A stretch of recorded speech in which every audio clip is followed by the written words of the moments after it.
Power ഒട്ടുമില്ല, വളരെ മോശമാണ്. ഹൈബ്രിഡ് വണ്ടി ആയതുകൊണ്ട് തന്നെ എല്ലാവർക്കും സംശയമായിരിക്കും എത്ര മൈലേജ് കിട്ടുന്നു എന്നുള്ളത്. അപ്പം നമുക്കൊരു ലോങ്ങിൽ യൂസ് ചെയ്യുന്നുണ്ട്, സിറ്റിയിൽ യൂസ് ചെയ്യുന്നുണ്ട്. അപ്പം ഒരു മൈലേജ് എത്ര കിട്ടുന്നത്? അങ്ങനത്തെ ഒരു ചെറിയൊരു കൺസേൺ എനിക്ക് അടുത്ത് തോന്നിയിട്ടുണ്ട്. നമസ്കാരം, റവൽസിൻ്റെ മറ്റൊരു യൂട്യൂബ് വീഡിയോയിലേക്ക് സ്വാഗതം. നമ്മളുടെ ഇവിടെ ഇന്നുള്ളത് ടൊയോട്ട 2 ലിറ്റർ പെട്രോളാണ്, ഫുൾ ഹൈബ്രിഡ് ആണ്. യൂസർ ഭരത്. Thank you. അപ്പം യൂസർ ഭരത് നമ്മളുടെ എക്സ്പീരിയൻസ് ഷെയർ ചെയ്യുന്നതായിരിക്കും. ഏകദേശം എത്ര കിലോമീറ്റർ ആയി വണ്ടി ഓടിയിട്ട്? ഇപ്പം 9600. 1 ഇയർ ആയോ എടുത്തിട്ട്? ഇല്ല, ഫെബ്രുവരിയിൽ എടുത്ത ഫെബ്രുവരി 2025 എടുത്തതാണ്. ഫെബ്രുവരി 2025. അപ്പം ഫസ്റ്റ് സർവീസും കാര്യങ്ങളൊക്കെ കഴിഞ്ഞോ? ഫസ്റ്റ് സർവീസ് 1000-ലായിരുന്നു. അതിൻ്റെ അത് ജസ്റ്റ് ഈ പറഞ്ഞ പോലെ മാൽ ഫങ്ഷൻസോ അങ്ങനെ എന്തെങ്കിലും ഉണ്ടോ എന്നുള്ള ജസ്റ്റ് ചെക്കിങ് മാത്രമേ ഉള്ളൂ. അത് കഴിഞ്ഞു. ഇനിയുള്ള അടുത്ത സർവീസ് 10,000-ലാണ്. അപ്പം വണ്ടിയുടെ ഇപ്പോൾ ഓവറോൾ എക്സ്പീരിയൻസ് പറയാനുള്ള ഒരു കിലോമീറ്റർ നമ്മൾ ഓഡിയോ എന്ന് വെച്ച് കഴിഞ്ഞാൽ ആക്ച്വലി ഇത് എൻ്റെ തന്നെ ഫ്രണ്ട്സ് ഉണ്ട്. 4 ഫ്രണ്ട്സിനും സെയിം തന്നെ ഹൈക്രോസ് തന്നെ ഉണ്ട്. അപ്പോൾ അവരുടെയൊക്കെ വണ്ടിയെ ഓടിച്ചു കഴിഞ്ഞാൽ അതേപോലെ തന്നെ അതിൻ്റെ എക്സ്പീരിയൻസും അറിയാം. അതുകൊണ്ട് തന്നെ ഞാനിത് ബുക്കിംഗ് ചെയ്തത്. അപ്പം നമ്മൾ വണ്ടി നമ്പർ കാണുമ്പോൾ തന്നെ എല്ലാവർക്കും ഉള്ള സംശയമായിരിക്കും, ഒരു BH രജിസ്ട്രേഷൻ വണ്ടി, അത് കേരളത്തിൽ. യെസ്. അപ്പം അതെങ്ങനെ? അത് ആക്ച്വലി BH രജിസ്ട്രേഷൻ കിട്ടാനായിട്ടുള്ള ക്രൈറ്റീരിയ എന്ന് പറഞ്ഞു കഴിഞ്ഞാൽ ഒന്നല്ലെങ്കിൽ 4 കമ്പനി സ്വന്തമായിട്ടുള്ള കമ്പനിക്ക് 4 സ്റ്റേറ്റിൽ ഓപ്പറേഷൻ വേണം. ഓപ്പറേഷൻസ് അല്ല, 4 സ്റ്റേറ്റിൽ ഓഫീസുകൾ വേണം. അതല്ലെങ്കിൽ സെൻട്രൽ ഗവൺമെൻറ് എംപ്ലോയി ആയിരിക്കണം. സെൻട്രൽ ഗവൺമെൻറ് എന്ന് പറഞ്ഞാൽ ബേസിക്കലി ഇതിൻ്റെ ഇതെന്ന് വെച്ച് കഴിഞ്ഞാൽ ട്രാൻസ്ഫറബിൾ ജോബ് ആണെങ്കിൽ അവർക്കൊക്കെ BH രജിസ്ട്രേഷൻ കിട്ടും. അതാണ് ബേസിക് ആയിട്ട് പറഞ്ഞു കഴിഞ്ഞാൽ അതിൻ്റെ ക്രൈറ്റീരിയ. അപ്പം ഞാനിത് എൻ്റെ അമ്മയുടെ പേരിലാണ് എടുത്തത്. അമ്മ സെൻട്രൽ ഗവൺമെൻറ് എംപ്ലോയി ആണ്. അതിൻ്റെ പേരിലാണ് ഞാൻ എടുത്തത്. ഇപ്പോൾ നോർമൽ ഇപ്പം ഹൈബ്രിഡ് വണ്ടി ആയതുകൊണ്ട് തന്നെ എല്ലാവർക്കും സംശയമായിരിക്കും എത്ര മൈലേജ് കിട്ടുന്നു എന്നുള്ളത്. അപ്പം നമുക്കൊരു ലോങ്ങിൽ യൂസ് ചെയ്യുന്നുണ്ട്, സിറ്റിയിൽ യൂസ് ചെയ്യുന്നുണ്ട്. അപ്പം ഒരു മൈലേജ് എത്ര കിട്ടുന്നത്? എനിക്ക് ആക്ച്വലി ഞാൻ ഇത് ലക്നൌവിലാണ് ഞാൻ വണ്ടി എടുത്തത്. ഞാൻ എടുത്തത് ഫെബ്രുവരിയിൽ ഞാൻ ലക്നൌവിൽ എടുത്തു. ഏപ്രിലായി കഴിഞ്ഞപ്പോഴത്തേക്കുമാണ് ഞാൻ കേരളത്തിലേക്ക് വന്നത്. ഞാൻ ബൈ റോഡ് തന്നെ വന്നത്. 3 ദിവസം എടുത്തിട്ടാണ് ഞാൻ ഓടിച്ചു വന്നത്. 2500 കിലോമീറ്ററിൻ്റെ അടുത്ത് ഓടിച്ചു. എനിക്ക് ഒരു ആവറേജ് എനിക്കൊരു 14.5 to 16 എന്ന് വേണമെങ്കിൽ പറയാം. അതിൻ്റെ ഇടയിലാണ് എനിക്ക് മൈലേജ് കിട്ടിയിട്ടുള്ളൂ. അതേസമയം എനിക്ക് ലക്നൌവിൽ സിറ്റിയുടെ ഉള്ളിൽ കൂടെ പോകും. സിറ്റിയുടെ ഉള്ളിലത്തെ റൈഡിൽ എനിക്ക് ഏകദേശം 19 കിലോമീറ്റർ 21 വരെ ഞാൻ കിട്ടിയിട്ടുണ്ട്. പക്ഷെ അത് കോൺസ്റ്റന്റ് ആയിട്ട് കിട്ടിയില്ല, പക്ഷെ കിട്ടിയിട്ടുണ്ട്. നെക്സ്റ്റ് ഒരു ചോദ്യം എന്ന് പറഞ്ഞു കഴിഞ്ഞാൽ ഇതിൽ ഏറ്റവും ഇഷ്ടപ്പെട്ട ഫീച്ചർ എന്താണ്? ആക്ച്വലി ഞാൻ വേറെ എൻ്റെ കയ്യിൽ തന്നെ വെൻഡോ ഉണ്ടായിരുന്നു. അതേപോലെ തന്നെ മാരുതി സ്വിഫ്റ്റ് ഞാൻ ഓടിച്ചിട്ടുണ്ട്, വെർണയുണ്ട്. എനിക്ക് അതിലൊന്നിലും കാണാത്തൊരു ഫീച്ചറായിട്ട് എനിക്ക് തോന്നിയത് ആക്ച്വലി ഈ ഡോറിൻ്റെ ആണ്. ഇങ്ങോട്ട് വിളിച്ച് ഈ ഡോറിൻ്റെ. അപ്പം ഈ 2 ലൈനിൽ തൊട്ട് കഴിഞ്ഞാൽ വണ്ടി ലോക്കായി. അൺലോക്ക് ചെയ്യാനായിട്ട് ഇങ്ങനെ പിടിച്ചു കഴിഞ്ഞാൽ വണ്ടി അൺലോക്ക് ആയി. അത് ആക്ച്വലി എനിക്ക് ഭയങ്കര നല്ലൊരു ഫീച്ചറായിട്ട് തോന്നി. പിന്നെ അതേപോലെ തന്നെ നടുക്കത്തെ സീറ്റ് റിക്ലൈൻ ചെയ്യാൻ പറ്റുന്ന, കംപ്ലീറ്റ് ആയിട്ട് നമുക്ക് കിടന്നു പോകാൻ പറ്റുന്ന പോലത്തെ സീറ്റ്. പിന്നെ പനോറമിക് സൺറൂഫ്. പിന്നെ ആക്ച്വലി വണ്ടിക്ക് നല്ല പവർ ഉണ്ട്. പിന്നെ നല്ല സ്പേഷ്യസും ആണ് വണ്ടി. ഈവൻ ബാക്ക് റോയിലിരിക്കുന്ന ആൾക്ക് വരെ മര്യാദയ്ക്ക് ഇരിക്കാൻ പറ്റും. എന്ന് വെച്ച് കഴിഞ്ഞാൽ ഈ നടുക്കത്തെ റോയിലുള്ള സീറ്റ് ഫുള്ള് ബാക്കിലല്ല എങ്കിൽ ബാക്കിലെ ആൾക്കും മറ്റേ സ്ലാൻഡ് ചെയ്തിട്ട് മര്യാദയ്ക്ക് ഇരിക്കാനായിട്ട് പറ്റും. അപ്പോൾ സ്പേസിങ് വൈസ് ഒക്കെ നല്ല മാനേജ്മെൻ്റ് ആണ് അവർ ചെയ്തേക്കുന്നത്. ഇഷ്ടമല്ലാത്തൊരു കാര്യം എന്ന് പറഞ്ഞു കഴിഞ്ഞാൽ എനിക്ക് സിസ്റ്റത്തിൽ വന്നേക്കുന്ന ക്യാമറയുടെ ക്ലാരിറ്റി, അത് എനിക്ക് അത്രയും ഒരു ചെറിയൊരു പോരായ്മയായിട്ട് തോന്നി. അതേപോലെ തന്നെ headlight and fog light power ഒട്ടുമില്ല, വളരെ മോശമാണ്. ആ 2 കാര്യങ്ങളാണ് എനിക്ക് തോന്നിയിരിക്കുന്നത്. വേറെ ഓപ്ഷൻസ് നോക്കാനായിട്ട് പറ്റില്ല. കാരണം എന്താണെന്ന് വെച്ച് കഴിഞ്ഞാൽ ഇതിന്റെ ഉള്ളിൽ വരുന്നത് LED ചിപ്പാണ് വരുന്നത്. അപ്പൊ നമുക്ക് അത് റീപ്ലേസ്മെന്റ് ഇല്ല. ഒന്നല്ലെങ്കിൽ ഇനി ആഫ്റ്റർ മാർക്കറ്റ് ആയിട്ടുള്ള ഹെഡ്ലൈറ്റ് നോക്കണം. അതിന് നല്ല പ്രൈസിങ് ഉണ്ട്. പിന്നെ ഇപ്പോൾ ഓൾറെഡി ബാക്കി എല്ലാവരും ചെയ്തുകൊണ്ടിരിക്കുന്നത് എന്താണെന്ന് വെച്ച് കഴിഞ്ഞാൽ BiLED പ്രൊജക്ടേഴ്സാണ് എല്ലാവരും മാറ്റി വെച്ചുകൊണ്ടിരിക്കുന്നത്. അപ്പോൾ പ്രൊജക്ടർ വെച്ചിട്ട് നല്ല ത്രോ ഉള്ള ലൈറ്റ് എടുക്കുക എന്നുള്ളതാണ് എല്ലാവരും ചെയ്തുകൊണ്ടിരിക്കുന്നത്. ഹെഡ്ലൈറ്റ് മാറ്റാണ്ട് ഈ LED പ്രൊജക്ടർ മാത്രമായിട്ട്. കാരണം എന്താണെന്ന് വെച്ച് കഴിഞ്ഞാൽ ആഫ്റ്റർ മാർക്കറ്റ് ഈ ഹെഡ്ലൈറ്റ് മാറ്റുവാണെങ്കിൽ ഇഷ്യൂ എന്താണെന്ന് വെച്ച് കഴിഞ്ഞാൽ എന്തെങ്കിലും കാരണവശാൽ എന്തെങ്കിലും ലീക്കോ കാര്യങ്ങളോ വരുവാണെങ്കിൽ ഈ ലെൻസിൻ്റെ ഉള്ളിലേക്ക് വെള്ളം ഇറങ്ങാനായിട്ടുള്ള ചാൻസ് ഉണ്ട്. കാരണം ഈ ലെൻസും ഹെഡ്ലൈറ്റും സെപ്പറേറ്റ് ചെയ്തിട്ടാണ് ഇതിൻ്റെ ഉള്ളിൽ പ്രൊജക്ടേഴ്സ് ഇവർ ചെയ്യുന്നത്. അപ്പം അങ്ങനത്തെ റിസ്ക് ഉള്ളതുകൊണ്ട് ആരും തന്നെ അത് സജസ്റ്റ് ചെയ്യുന്നില്ല. അതുപോലെ തന്നെ നമുക്ക് ഈ adaptive cruise control, lane change ഒക്കെ കാര്യങ്ങളൊക്കെ ഉണ്ടല്ലോ. ഉണ്ട്. അഡാസ് 2 ആണല്ലേ? അതെ. അപ്പോൾ അത് യൂസ്ഫുൾ ആണോ നമ്മുടെ റോട്ടിൽ? അത് വളരെ യൂസ്ഫുൾ ആണ്. അതേപോലെ തന്നെ അഡാപ്റ്റീവ് ക്രൂസ് കൺട്രോളും അതേപോലെ തന്നെ നോർമൽ ക്രൂസ് കൺട്രോളും ഉണ്ട്. അഡാപ്റ്റീവ് ക്രൂസ് കൺട്രോൾ നമ്മൾ അതായിട്ട് യൂസ്ഡ് അല്ലാത്തതുകൊണ്ട് ഇത്തിരി ബുദ്ധിമുട്ടുണ്ട്, ടു ബി ഫ്രാങ്ക്. കാരണം എന്താണെന്ന് വെച്ച് കഴിഞ്ഞാൽ നമ്മൾ പ്രതീക്ഷിക്കുന്നതിന് മുന്നേ തന്നെ വണ്ടി തന്നെ ഓട്ടോമാറ്റിക്കലി ബ്രേക്ക് അപ്ലൈ ചെയ്ത് തുടങ്ങും. അതൊരു നമ്മൾ നോർമൽ ആയിട്ടുള്ള വണ്ടി ഓടിച്ച് ശീലമുള്ളതുകൊണ്ട് അത് നമുക്കൊരു ബുദ്ധിമുട്ടായിട്ട് തോന്നും. ഓട്ടോമാറ്റിക് ബ്രേക്കിംഗ് ഇല്ലല്ലോ? ഉണ്ടോ? ഓട്ടോമാറ്റിക് ബ്രേക്കിംഗ് ഉണ്ട്, കൊളിഷൻ ഡിറ്റക്ഷൻ ഉണ്ട്. അപ്പം അത് എപ്പോഴെങ്കിലും ഉണ്ടായിട്ടില്ല, പക്ഷെ വാർണിങ്സ് കുറേ തവണ തന്നിട്ടുണ്ട്. എന്ന് വെച്ച് കഴിഞ്ഞാൽ പക്ഷെ അതെങ്ങനെ വർക്ക് ചെയ്യുന്നതെന്ന് എനിക്ക് മനസ്സിലായിട്ടില്ല. കാരണം ഞാൻ 2-3 തവണ മനഃപൂർവ്വം ചെയ്തു നോക്കി, പക്ഷെ അത് വന്നില്ല. നമ്മൾ അറിയാണ്ടൊക്കെ ഇരിക്കുന്ന സമയത്ത് പെട്ടെന്ന് വാർണിംഗ് വരാറുണ്ട്, അതുവരെ ബ്രേക്കിംഗ് ചെയ്യാറുണ്ട്. ലെയിൻ അസിസ്റ്റ് നല്ലൊരു ഫീച്ചറായിട്ട് എനിക്ക് ഹൈവേസിൽ പോകുമ്പോൾ. കാരണം എന്താണെന്ന് വെച്ച് കഴിഞ്ഞാൽ ഞാൻ പറഞ്ഞു UP-ന്ന് ഞാൻ കേരളം വരെ വന്നു കഴിഞ്ഞപ്പോൾ ഈ പറഞ്ഞേക്കണ പോലെ 1000-1100 കിലോമീറ്ററിൻ്റെ അടുത്ത് ഞാൻ ഒരു ദിവസം കവർ ചെയ്തിട്ടുണ്ട്. അപ്പോൾ പ്ലെയിൻ ആയിട്ടുള്ള ഹൈവേയിൽ നമുക്ക് ബോറടിക്കും. ആ സമയത്ത് വണ്ടി തന്നെയാണ് ലെയിൻ കറക്റ്റായിട്ട് നിന്നിട്ട് വണ്ടി തന്നെയാണ് കൊണ്ടുപോയിക്കൊണ്ടിരുന്നത്. അപ്പം അത് വളരെ നല്ലൊരു ഫീച്ചറാണ്. ഈ ഒരു വണ്ടിയിലേക്ക് എത്തിയിട്ടുണ്ടാവുക കുറേ വണ്ടികളൊക്കെ നോക്കിയിട്ടായിരിക്കുമല്ലോ. അപ്പം എങ്ങനെ ഈ ഒരു വണ്ടിയിലേക്ക് എത്തി? അതായത് വേറെ ഏതൊക്കെ വണ്ടി കൺസിഡർ ചെയ്തു? എന്തുകൊണ്ട് ഇന്നോവ ഹൈക്രോസ്? ഞാൻ നേരത്തെ പറഞ്ഞില്ല, ഞാൻ ലക്നൗവിൽ ഞാൻ എടുത്തത്. അപ്പോൾ ഞാൻ ആക്ച്വലി അവിടെ ചെന്നിട്ട് ഞാൻ സെക്കൻഡ് ഹാൻഡ് വണ്ടിയായിരുന്നു ആദ്യം നോക്കിയത്. പജറോ സ്പോർട്ട്, ഫോർച്യൂണർ. അതെ. പിന്നെ പഴയ എൻഡേവറല്ല, എൻഡേവർ 3 ലിറ്റർ. പിന്നെ അതേപോലെ തന്നെ ക്രിസ്റ്റ, പഴയ Type 4, ഇന്നോവ. ഇതൊക്കെ നോക്കി ഒരു ക്വസ്റ്റ്യൻ കൂടി ഉണ്ട്. ഇത്രയും കാലം ഡീസൽ വണ്ടികളാണല്ലോ യൂസ് ചെയ്തിട്ടുള്ളത്. വെർണ ആണെങ്കിലും വെൻഡോ ആണെങ്കിലും ഡീസൽ, വെൻഡോ പെട്രോൾ ആയിരുന്നു. പക്ഷെ ഡീസൽ യൂസ് ചെയ്ത ഒരാൾ പെട്രോളിലേക്ക് വരുമ്പം പല രീതിയിലൊരു കൺഫ്യൂഷൻസ് ഉണ്ടാവില്ലേ? അതായത് പവർ ഉണ്ടാവുമോ, ടെർബോ, കിക്കും കാര്യങ്ങളൊക്കെ ഒന്ന് വേറെ തന്നെയാണല്ലോ. അപ്പൊ എങ്ങനെ ഇതിലേക്ക് ഒരു പെട്രോൾ വണ്ടിയിലേക്കുള്ള ഒരു ട്രാൻസിഷൻ? പെട്രോൾ വണ്ടിയിലേക്കുള്ള ട്രാൻസിഷൻ ആയിരുന്നില്ല. എനിക്ക് ആക്ച്വലി ഈ പറഞ്ഞ പോലെ ബ്രാൻഡിലുള്ള വിശ്വാസമായിരുന്നു. പിന്നെ ഇന്നോവ എന്നുള്ള വെഹിക്കിളും അതിനകത്തുള്ള വിശ്വാസമായിരുന്നു. പിന്നെ ഹൈക്രോസിന് ഡീസൽ വേരിയൻസ് ഇല്ല. പിന്നെ അതേപോലെ തന്നെ ഓട്ടോമാറ്റിക് മാത്രമേ ഉള്ളൂ. എനിക്ക് ഇതിന് മുന്നേ ഉണ്ടായിരുന്ന വെൻഡോയിൽ ഈ പറഞ്ഞേക്കുന്ന പോലെ എനിക്ക് DSG ഗിയർ ബോക്സ് ആയിരുന്നു. ആ ഗിയർ ബോക്സ് എനിക്ക് വളരെ ഇഷ്ടമാണ്. ഇത് വെച്ച് നോക്കുമ്പോൾ അതെനിക്ക് ഭയങ്കര ഇഷ്ടമാണ്. പക്ഷേ ഇന്നോവ എന്ന് പറഞ്ഞ വണ്ടിയും അതേപോലെ തന്നെ ടൊയോട്ട എന്ന് പറഞ്ഞ ബ്രാൻഡിലും എനിക്കുള്ള വിശ്വാസം കൊണ്ടാണ് ഇതിലേക്ക് ഞാൻ വന്നത്. പിന്നെ പെട്രോൾ ഡീസൽ എന്നുള്ള ഒരു കമ്പാരിസൺ വരുമ്പോൾ ഒബ്വിയസ്ലി ടർബോ ചാർജ് അല്ലെങ്കിൽ ടർബോ പുഷ് ഈ വണ്ടിക്ക് കിട്ടിയിട്ടില്ല, അല്ലെങ്കിൽ ആ ഒരു ഫീല് നമുക്ക് കിട്ടിയിട്ടില്ല. പക്ഷെ എന്നാൽ പോലും വണ്ടി നല്ല പെർഫോമൻസ് തന്നിട്ടുണ്ട്. അതുകൊണ്ട് ഹാപ്പിയാണ്. പിന്നെ എന്തുകൊണ്ട് ഈ വണ്ടിയിലേക്ക് വന്നു എന്നുള്ള ചോദ്യം, വണ്ടിയിലേക്ക് വരാനായിട്ടുള്ള കാര്യം മെയിൻലി ഈ പറഞ്ഞ പോലെ UP-യിൽ നിൽക്കുന്ന സമയത്ത് UP ഗവൺമെൻറ് ഹൈബ്രിഡ് വണ്ടികൾക്ക് ടാക്സ് 0 ആക്കി, നില്ലാക്കി.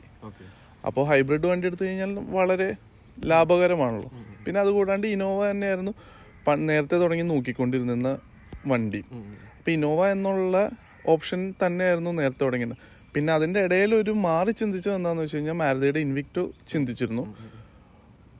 ശരിക്കും പറഞ്ഞു കഴിഞ്ഞാൽ ഫിനാൻഷ്യലി നോക്കുന്ന സമയത്ത് നല്ലൊരു റീസണബിൾ അല്ല, നല്ല പ്രോഫിറ്റബിൾ ആയിട്ടുള്ള പ്രൈസിങ് ആണ്. കാരണം എന്താ വെച്ച് കഴിഞ്ഞാൽ ഞാൻ ഈ എടുത്ത വണ്ടിയേക്കാളും നിയർലി ഒരു 5 ലക്ഷം രൂപയുടെ അടുത്ത് കുറവ് ആ വണ്ടിക്കുണ്ട്. ആ വണ്ടിക്കും ഈ വണ്ടിയും തമ്മിലുള്ള ഡിഫറൻസ് വരുന്നത് ബാഡ്ജിങ് ഉണ്ട്. അതല്ലാണ്ട് മിഡിൽ റോ സീറ്റ്സ് റിക്ലൈനിങ് അല്ല മാരുതിക്ക്, അത് മാത്രമായിരുന്നു. പിന്നെ അതേപോലെ തന്നെ ഇന്റീരിയേഴ്സ് ഞാൻ ഫസ്റ്റ് ഈ വണ്ടിയാണ് കണ്ടത്. ഇന്നോവയാണ് ഞാൻ ഫസ്റ്റ് കണ്ടത്. അപ്പോൾ ഇന്നോവ കണ്ടു കഴിഞ്ഞിട്ട് ഞാൻ മാരുതി കണ്ടു കഴിഞ്ഞപ്പോൾ അത്ര ഒരു സുഖം തോന്നിയില്ല. എന്ന് വെച്ച് കഴിഞ്ഞാൽ ഇതിൻ്റെ അകത്ത് ഇപ്പം ലെതറിൻ്റെതായിട്ടുള്ള ഒരു മിക്സ് ആൻഡ് മാച്ച് അങ്ങനത്തെ ഒരു കോമ്പിനേഷൻസ് ഉണ്ട്. മാരുതിയിൽ വരുന്ന സമയത്ത് കംപ്ലീറ്റ് ബ്ലാക്ക് മാത്രമാണ്. എന്ന് വെച്ച് കഴിഞ്ഞാൽ നമുക്ക് സ്വിഫ്റ്റ് കയറുന്ന സെയിം ഫീൽ തന്നെയാണ് എനിക്ക് കിട്ടിയത്. അപ്പോൾ അതുകൊണ്ട് പിന്നെ അത് നോക്കിയില്ല. അപ്പോൾ ഫീച്ചേഴ്സിലേക്ക് വരുമ്പം നമുക്ക് ഇതിൽ ഇഷ്ടപ്പെട്ട ഒരു ഫീച്ചർ എന്താ? അപ്പം ഭയങ്കര യൂസ്ഫുൾ ആയിട്ട് തോന്നുന്ന ഒരു ഫീച്ചർ എന്താ? EV മോഡ് എന്ന് പറഞ്ഞ ഫീച്ചർ ഉണ്ട്. ആക്ച്വലി ഈ പറഞ്ഞ പോലെ അതൊരു എമർജൻസി മോഡായിട്ട് വേണമെങ്കിൽ നമുക്ക് യൂസ് ചെയ്യാം. എന്ന് വെച്ച് കഴിഞ്ഞാൽ ഇപ്പൊ പെട്രോൾ എങ്ങാനും തീർന്നു പോയി കഴിഞ്ഞാൽ നമുക്ക് EV മോഡ് ഇട്ട് കഴിഞ്ഞാൽ ഒരു 20-25 കിലോമീറ്റർ വരെ നമ്മളെ വണ്ടി ഒരു എമർജൻസി പോയിന്റ് വരെ നമ്മളെ എത്തിക്കാനായിട്ട് സഹായിക്കും. അതെ, നെക്സ്റ്റ് പെട്രോൾ പമ്പ് എന്നല്ല, നമുക്ക് ആ ഒരു പാനിക് സിറ്റുവേഷൻ നമുക്ക് അത്രയും വേണ്ട എന്നുള്ളൊരു ഇത് ഗുണമുണ്ട്. അതേപോലെ തന്നെ ഡ്രൈവ് മോഡ് ആക്ച്വലി ഇപ്പൊ ഞാൻ ചെയ്തേക്കുന്നത് എക്കോയിലാണ്. അതേപോലെ തന്നെ ഇത് നോർമൽ എന്ന് വെച്ചാൽ കളർ മാറും. എക്കോ ആകുമ്പോഴത്തേക്കും ഗ്രീൻ ആണ്, നോർമൽ ആകുമ്പോഴത്തേക്കും ബ്ലൂ ആണ്, പവർ ആകുമ്പോഴത്തേക്കും റെഡ് ആണ്. സ്പോർട്സ് മോഡിൽ നല്ല പിക്കപ്പും കാര്യങ്ങളൊക്കെ ഉണ്ടോ? സ്പോർട്സ് മോഡിൽ പിക്കപ്പ് ഉണ്ട്. ഞാൻ സ്പോർട്സ് മോഡ് ഇതുവരെ ട്രൈ ചെയ്തിട്ടില്ല. കാരണം എന്താ വെച്ചാൽ ഞാൻ കൂടുതലായിട്ട് ലോങ് ഡ്രൈവ് തന്നെയാണ് പോയേക്കുന്നത്. അപ്പോൾ അവിടെയൊക്കെ എനിക്ക് ഇത്തരം പിക്കപ്പോ കാര്യങ്ങളുടെയോ ആവശ്യം ഇതുവരെ വന്നിട്ടില്ല. റണ്ണിങ് ആയിട്ട് തന്നെ പോകേണ്ട കാര്യങ്ങളേ ഉണ്ടായിട്ടുള്ളൂ. നമുക്ക് നല്ലൊരു സൺറൂഫും കാര്യങ്ങളൊക്കെ ഉണ്ട്. അതെ, AC കൂളിംഗും കാര്യങ്ങളൊക്കെ നല്ല കൂളിംഗ് ആണ്. പിന്നെ വെന്റിലേറ്റഡ് സീറ്റ് ഉള്ളതുകൊണ്ട് ഞാൻ പറഞ്ഞില്ലേ, ഞാൻ ഫെബ്രുവരിയിൽ എടുത്തത്. അപ്പോൾ ഏപ്രിൽ മാസമൊക്കെ കഴിഞ്ഞപ്പോൾ ഞാൻ ഇങ്ങോട്ട് പോന്നു കഴിഞ്ഞപ്പോൾ ഞാൻ ഈ വണ്ടി ഓടിക്കുന്ന സമയത്ത് നല്ല രീതിയിലുള്ള ചൂട് പുറത്തുണ്ടായിട്ടും വെന്റിലേറ്റഡ് സീറ്റ് ആയതുകൊണ്ട് ഭയങ്കര യൂസ്ഫുൾ ആയിരുന്നു. പിന്നെ അതേപോലെ തന്നെ എനിക്ക് പറയാനുള്ളത്, ഞാൻ ആന്റി ഗ്ലെയറും അതേപോലെ തന്നെ ടിൻറ്റിങ്ങും ഞാൻ ചെയ്തിട്ടുണ്ട്. ഞാൻ നിന്നിരുന്ന സ്ഥലം നോർത്ത് ഇന്ത്യ ആണ്. എനിക്ക് വളരെ ഹെൽപ്ഫുൾ ആയിട്ടുണ്ട്. എന്ന് വെച്ചാൽ ഹെൽപ്ഫുൾ എന്ന് പറഞ്ഞു കഴിഞ്ഞാൽ വേറെ ഒന്നുമല്ല, വണ്ടി പഴുക്കുന്ന സിറ്റുവേഷനിൽ വരെ ഇത് ഒരു 50% അടുത്ത് ഹെൽപ്പ് ചെയ്തിട്ടുണ്ട്. അത് നമ്മളുടെ ഇപ്പം ഗവൺമെന്റ് പറയുന്ന സ്റ്റാൻഡേർഡ് അനുസരിച്ചുള്ള അതെ എന്ന് വെച്ച് കഴിഞ്ഞാൽ ഫ്രണ്ടില് 70%, സൈഡില് 50%. അത് ആക്ച്വലി ഇപ്പൊ ഏത് ഫിലിം ഒട്ടിക്കുവാണെങ്കിലും അവിടെ തന്നെ എഴുതിയിട്ടും ഉണ്ടാവും 50 എന്നുള്ളത്, 50, 70 എന്നുള്ളത്. അതിനകത്ത് തന്നെ ആ കമ്പനിയുടെ മാർക്കിങ്ങും അതേപോലെ തന്നെ ലേബലിങ്ങും കൊടുത്തിട്ടുണ്ടാവും. സർവീസ് നമുക്ക് കേരളയിൽ നിന്നാണോ? ഞാൻ നിപ്പോണിൽ നിന്നാണ് ഞാൻ ചെയ്യുന്നത്. സർവീസ് അല്ല, ആയിട്ടില്ല. പക്ഷെ ഞാൻ ഈ തവണ മിക്കവാറും ഞാൻ കൈരളിയിൽ നിന്ന് തന്നെ ആയിരിക്കുള്ളൂ ചെയ്യാം. നമ്മൾ എക്സ്ട്രാ ആയിട്ടൊരു ഡാഷ് ക്യാമും കാര്യങ്ങളൊക്കെ വെച്ചു. ഇപ്പോഴത്തെ ഡ്രൈവിംഗ് അവസ്ഥയിൽ എന്തുകൊണ്ടും മികച്ചൊരു തീരുമാനമാണ്. അതെ, അല്ല ഞാൻ ഡാഷ് ക്യാം വയ്ക്കാനായിട്ടുണ്ടായിരുന്ന സാഹചര്യം ഈ പറഞ്ഞ പോലെ ഇത്രയും ലോങ് റൂട്ട് വരുന്നതുകൊണ്ട് ഞാൻ ഡാഷ് ക്യാം വെച്ചതാണ്. കാരണം ഞാൻ ഏകദേശം ഒരു 8 സ്റ്റേറ്റ് കയറിയിട്ടാണ് ഞാൻ കേരളത്തിലേക്ക് എത്തിയത്.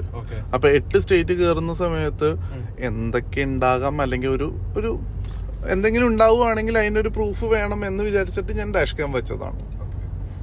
ഡാഷ് ക്യാം എൻ്റെ അഭിപ്രായത്തിലും എല്ലാവരും വയ്ക്കണം എന്നുള്ളത് എൻ്റെ ഒരു താല്പര്യമാണ്. കാരണം എന്താ വെച്ച് കഴിഞ്ഞാൽ എല്ലാവരുടെയും സേഫ്റ്റിക്ക് വേണ്ടിയിട്ട്, വണ്ടി ഓടിക്കുന്ന ആളുടെയും വണ്ടിയുടെ ഓപ്പോസിറ്റ് വരുന്ന ആളുടെയും സേഫ്റ്റിക്ക് വേണ്ടിയിട്ട് അത് വച്ചു കഴിഞ്ഞാൽ തെളിവായിട്ടിരിക്കും. അത് വളരെ നല്ലൊരു കാര്യമായിട്ട് എനിക്ക് ഫീൽ ചെയ്തിട്ടുണ്ട്. വളരെ നല്ല രീതിയിൽ ഇൻസുലേറ്റഡ് ആണല്ലേ വണ്ടി ഇൻസുലേറ്റഡ് ആണ്. പക്ഷെ എനിക്ക് ഒരു ഡ്രോബാക്ക് ആയിട്ട് എനിക്ക് തോന്നിയതാണ്, ഏറ്റവും കൂടുതൽ ഫ്രണ്ട് ഡോർസ് ആണ് യൂസ് ചെയ്യുന്നത്.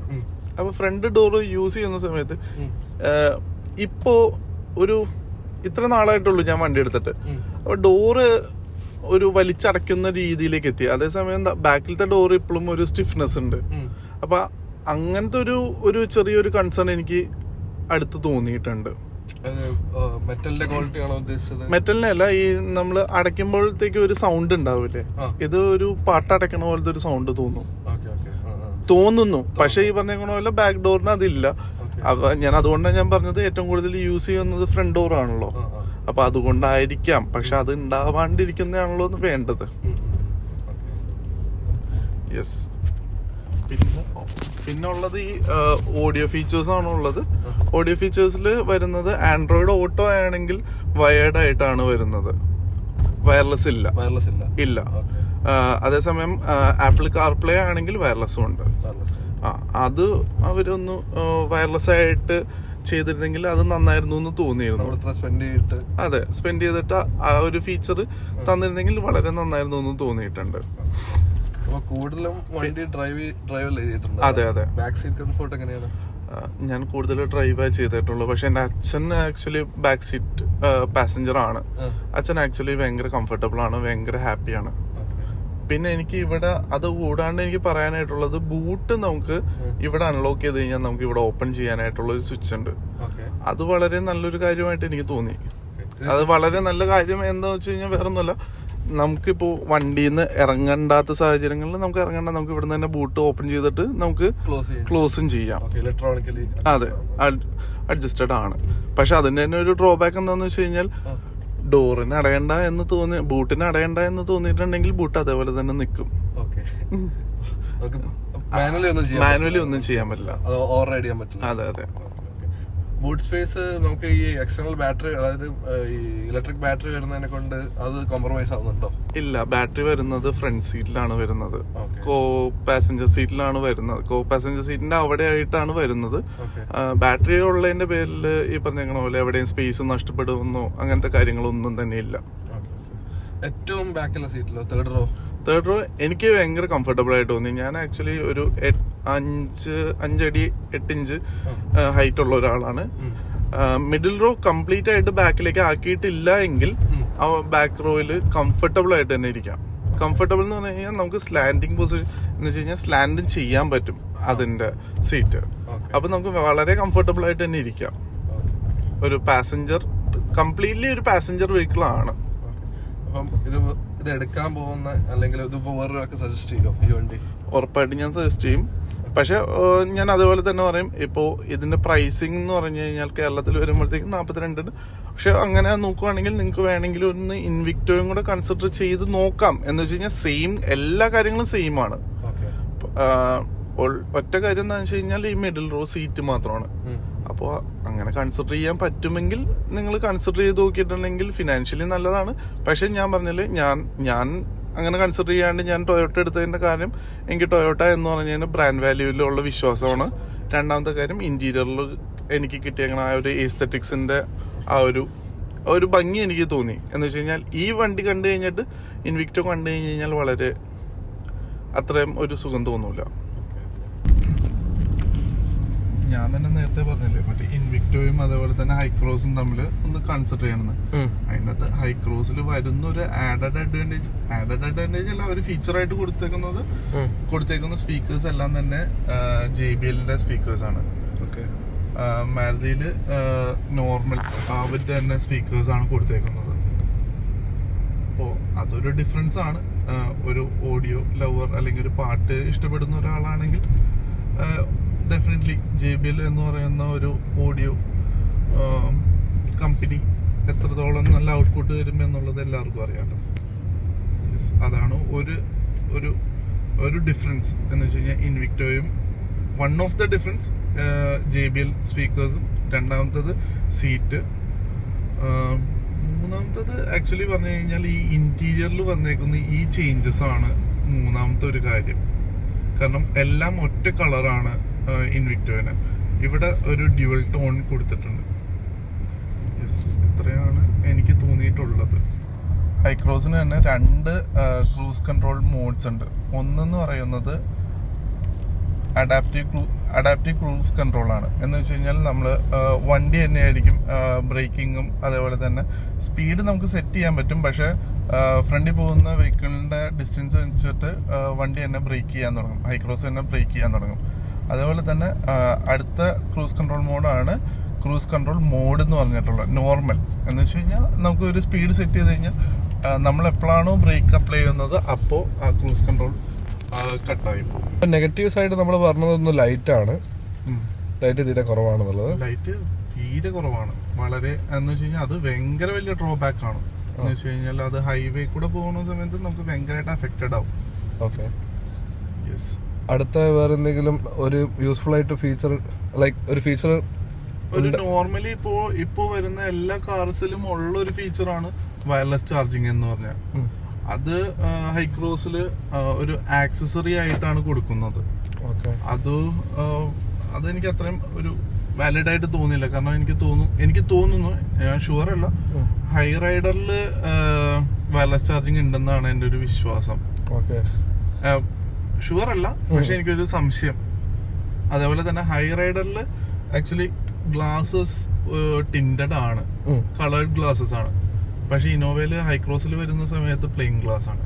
അതവരൊന്നും ചെയ്തിരുന്നെങ്കിൽ വളരെ നന്നായിരുന്നു എന്ന് തോന്നി. ഒരു പ്രീമിയം വണ്ടി കൊടുക്കുമ്പോൾ അതിൻ്റെതായ ഫീച്ചേഴ്സ് അവർ പ്രൊവൈഡ് ചെയ്യണം. അതെ, എന്ന് വെച്ച് കഴിഞ്ഞാൽ ഇന്നോവയുടെ അനിയൻ അത് കൊടുത്തിട്ട് ചേട്ടൻ അത് കൊടുക്കാണ്ടിരുന്നത് മോശമായി പോയി എന്ന് എനിക്ക് തോന്നി. അതെ അതെ അതെ അതെ. പക്ഷെ ഓവറോൾ നോക്കുകയാണെങ്കിൽ ഒരു ഹാപ്പി കസ്റ്റമർ അല്ലേ? അതെ അതെ, ഓവറോൾ നോക്കുകയാണെങ്കിൽ വളരെ ഹാപ്പി കസ്റ്റമറാണ്. കാരണം എന്താ വെച്ചാൽ വണ്ടി റിലയബിലിറ്റി, അതേപോലെ തന്നെ വണ്ടി ഓടിക്കാനായിട്ടുള്ള കംഫേർട്ട് എല്ലാം കൊണ്ടും ഭയങ്കര ഹാപ്പിയാണ് ഞാൻ. അതേപോലെ തന്നെ എൻ്റെ കൂടെ എൻ്റെ ഫാമിലിയാണ് എപ്പോഴും ട്രാവൽ ചെയ്യാറുള്ളത്. ഫാമിലിയിലെ അച്ഛൻ ഈ പറഞ്ഞ നടുക്ക മിഡിൽ റോ സീറ്റാണ് യൂസ് ചെയ്യുന്നത്. അപ്പോൾ മിഡിൽ റോ സീറ്റിൽ വളരെ കംഫർട്ടബിൾ ആയിട്ട് ആണ് ട്രാവൽ ചെയ്യുന്നത്. അച്ഛൻ അതുകൊണ്ട് തന്നെ വളരെ ഹാപ്പിയാണ്. അപ്പോൾ ആ രണ്ട് കാര്യത്തിലല്ല, ഈ വണ്ടിയിൽ ഭയങ്കര ഹാപ്പിയാണ്. ഓക്കെ, അപ്പം ഈ ഒരു എക്സ്പീരിയൻസ് നമ്മളുമായിട്ട് ഷെയർ ചെയ്തതിന് താങ്ക് യു. അതെ, അപ്പം പിന്നെ ഹാപ്പി മോട്ടറിംഗ് എന്താ പറയാ? ഓക്കെ, ഞാൻ ആക്ച്വലി എന്താണെന്ന് വെച്ച് കഴിഞ്ഞാൽ ഓൾമോസ്റ്റ് എല്ലാവരും തന്നെ സൺറൂഫുള്ള വണ്ടികൾ എടുക്കും, പക്ഷെ സൺറൂഫ് യൂസ് ചെയ്ത് കാണാറില്ല. പക്ഷെ എനിക്ക് ഭയങ്കരമായിട്ട് യൂസ് ചെയ്യാറുണ്ട്. കാരണം എന്താ വെച്ച് കഴിഞ്ഞാൽ ഇപ്പൊ മഴ പെയ്യുന്ന സമയത്താണെങ്കിലും ഷെയ്ഡ് മാത്രം മാറ്റും, ഗ്ലാസ് ഓപ്പൺ ചെയ്യില്ല, ഷെയ്ഡ് മാത്രം മാറ്റിയിട്ട് നമുക്ക് ട്രാവൽ ചെയ്യും. അതേപോലെ തന്നെ ഉച്ച സമയത്താണെങ്കിൽ നമുക്ക് ഷെയ്ഡ് ഓപ്പൺ ചെയ്ത് കഴിഞ്ഞാൽ നല്ലൊരു വെളിച്ചം ഉണ്ടാവും. വെളിച്ചം ഇൻ ദ സെൻസ് വേറൊന്നും കൊണ്ടല്ല, ഒരു ബ്രൈറ്റ്നെസ് നമുക്ക് തോന്നും.